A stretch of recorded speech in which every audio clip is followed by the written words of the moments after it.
नाजरीन, सरगोदा में 12 साल बच्चे के साथ ज्यादती की जाती है और फिर उसे जिंदा दरगोर कर दिया जाता है, एक गड्ढे में दफना दिया जाता है। लेकिन ये बच्चा बच निकला और एक और सरगोदा का आप कह लें कि ऐसा दिलखराश वाक़या, यानी कि 7 साला मुंतहा का जो वाक़या था उसके चंद रोज़ ही बाद एक दूसरा वाक़या सामने आया जिसने पूरे मुल्क को दहला के रख दिया। आज बात करेंगे जी कि इस तरह के जो वाक़यात हैं वो तसलसल के साथ क्यों हो रहे हैं। कि पाकिस्तान में मेरे ख्याल में जब से मैंने होश संभाली है, मीडिया देखना या सुनना शुरू किया है, कोई ऐसा साल नहीं गुजरा होगा जहां इस तरह के केसेस जो हैं वो हाईलाइट ना हुए हों। बच्चों की उम्र क्या होती है जिनके साथ ना सिर्फ ज़्यादती की जाती है, उसके बाद उन्हें कत्ल किया जाता है। 6 साल, 8 साल, 10 साल, 12 साल, 14 साल। सज़ाएँ भी मौजूद हैं, इल्म भी मौजूद है, सोशल मीडिया का दौर है, 21वीं सदी का 26वां साल जा रहा है और आज हम अपने मुल्क में जहालत की निशानियां आज भी देख रहे हैं। ये क्यों है? इसके ऊपर काबू किस तरह से पाया जा सकता है? ये सबसे बड़ा सवाल है। ये जो 12 साल बच्चे वाला वाक़या है, ये कुछ इस तरह से है कि तकरीबन 20 दिन पहले मुलजिमान ने इस बच्चे के साथ ज़्यादती की और ये बच्चा इन मुलजिमान के बड़े भाइयों से जाके इनकी शिकायत करता है कि तुम्हारे छोटे भाइयों ने मेरे साथ ज़्यादती की है। अब साथ में मुंतहा वाला केस भी सरगोदा में हाईलाइट था। मुलजिमान को ये था कि ये बच्चा जो है वो कहीं इनका राज फाश ना कर दे, ये अपने घर वालों को ना बता दे, या आप कह लें कि किसी दूसरे बंदे के पास इसकी खबर ना पहुंच जाए कि पुलिस तक ये मामला पहुंचे और फिर इन्हें भी इस तरह की सज़ा दी जाए। तो ये खुद ही फैसला ये करते हैं कि बच्चे की आवाज़ हमेशा के लिए बंद कर देंगे। वो इसे अपनी तरफ से मार कर एक गड्ढे में फेंक देते हैं। बच्चा एक दिन मुसलसल घर से लापता रहता है, इलाके में कोहराम मचता है। बच्चा छोटी कास्ट से ताल्लुक़ रखता है, गरीब का बेटा है, मज़दूर का बेटा है। मसाजिद में ऐलान होते हैं, बच्चा नहीं मिलता, लेकिन बच्चा एक दिन मुसलसल उस गड्ढे में फंसा रहता है। उसकी वीडियो सामने आई हैं जिस तरह से बच्चे को उस गड्ढे से, या आप कह लें कि वो खाई नुमा चीज़ है जहाँ से उसको निकाला जा रहा है, वो कीचड़ में लथपथ है और उसको सांस भी नहीं सही तरह से आ रहा।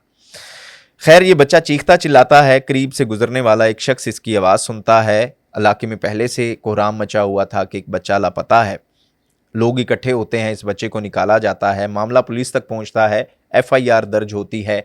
बच्चा हॉस्पिटल में बेड के ऊपर लेटा हुआ अपना बयान भी दे चुका है। उसके बाद 3 मुलजिमान गिरफ्तार कर लिए गए हैं। लेकिन जैसे मैंने पहले कहा कि इन मसाइल का हल क्या है, मेरे ख्याल में सबसे पहली जो जिम्मेदारी है वो वालिदैन की है कि दरिंदे तो बाहर घूम रहे हैं, लेकिन अपने बच्चे को अकेला कहीं भी ना जाने दें, ख़ास तौर पर जब तक आपका बच्चा अंडर एज है। अब जो हालात हैं या जिस तरह के पाकिस्तान में वाक़यात सामने आ रहे हैं, अब ये कहना कि बच्चा आपका आपकी गली में या मोहल्ले में ही सेव नहीं है, तो ये दुरुस्त बात है। आप किसी के ऊपर यकीन नहीं कर सकते कि किसी भी गली में, किसी भी मोड़ पर, किसी भी चौराहे पर कोई दरिंदा खड़ा हो सकता है।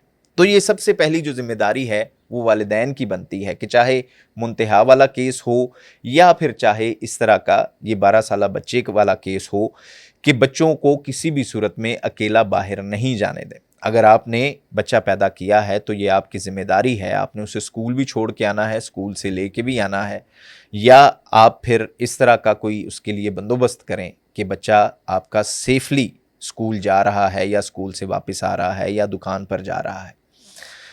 दूसरा, हमारे मुआशरे की भी ये जिम्मेदारी बनती है कि जैसे कहा जाता है जी कि बच्चे सांझे होते हैं, कि कोई भी बच्चा है मोहल्ले में, आप उसकी निगरानी रखें और हर बंदे को कहीं ना कहीं दूसरों की बच्चे की भी जिम्मेदारी लेनी पड़ेगी, फिर ही ये मामलात आगे बढ़ पाएंगे। वरना मेरे ख्याल में हम और हमारे जो बच्चे हैं वो घरों तक लिमिटेड होकर रह जाएंगे।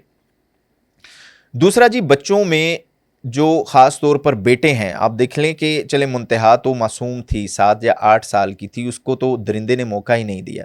लेकिन ये जो बच्चा है 12 साल, ये अगर शिकायत लगा सकता है मुलजिमान के बड़े भाई को, तो ये अपने वालिद को आकर क्यों नहीं बता सका? होना तो ये चाहिए था कि इस बच्चे को पहले اپنے والد کو آ کر بتانا چاہیے تھا کہ اس کے ساتھ یہ غلط کام ہوا ہے، اور اس کا باپ آگے کارروائی کرتا یا جو بھی آگے معاملہ لے کے چلتا، یعنی کہ ملزمان کے خلاف پولیس موجود ہے، ساری چیزیں موجود ہیں۔ لیکن میرے خیال میں بیٹوں کے ساتھ والد کا خاص طور پر گیپ جو ہے وہ بھی ہمارے معاشرے میں بہت زیادہ ہے، اس کو بھی فل کرنا ہوگا۔ بچوں کو کانفیڈنس دینا پڑے گا کہ کچھ بھی ان سے چاہے غلطی ہو جائے یا ان کے ساتھ کوئی غلط کر رہا ہے تو وہ سب سے پہلے آ کے اپنے والد کو بتائیں، کیونکہ بیٹے جو ہیں جب 12 یا 14 سال کی عمر میں پہنچ جاتے ہیں تو اس وقت انہیں خاص طور پر اس طرح کے معاملات میں والد کی ضرورت ہوتی ہے، انہیں والد نے ہی گائیڈ کرنا ہوتا ہے۔ تو میرے خیال میں یہ بھی ایک کمی ہے جس کی وجہ سے ہمارے معاشرے میں اس طرح کے واقعات سامنے آ رہے ہیں۔ اور جیسے میں نے پہلے کہا کہ سزائیں بھی موجود ہیں، علم بھی موجود ہے، جو بندہ یہ درندگی کر رہا ہوتا ہے اسے بھی یہ معلوم ہوتا ہے کہ وہ غلط کر رہا ہے، لیکن اس کے باوجود بھی اگر وہ کرتا ہے تو ظاہر ہے کہ وہ سزا کا مستحق ہے۔ لیکن ساتھ میں ہم نے اپنے بچوں کو بچانا بھی ہے، ان کا خیال بھی رکھنا ہے، ان کی حفاظت بھی کرنی ہے۔ تو یہ اسی صورت میں ہو سکتی ہے جب پہلی ذمہ داری والدین یا گھر والے خود لیں گے۔ آپ اس والے سے کیا رائے رکھتے ہیں؟ کمنٹ باکس میں ضرور بتائیے گا۔ دیکھتے رہیے گا نیوز الرٹ۔